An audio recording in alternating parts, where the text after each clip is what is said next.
این اتحاد مقدس،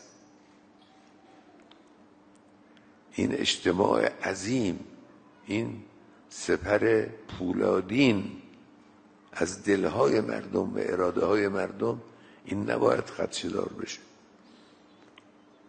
امروز به حمدالله اتحاد وجود داره. این اتحاد رو مردم حفظ کنن. مسئولان کشور،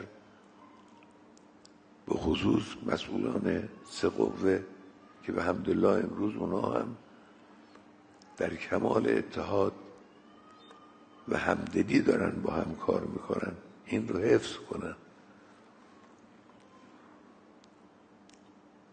خدمتگزاران کشور رو مردم حمایت کنن، رئیس جمهور رو حمایت کنن.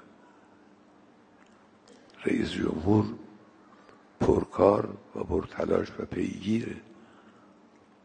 عناصری اینجور که پرکار باشن، پرتلاش باشن، پیگیر باشن، اینا رو باید قدر شناسی کرد.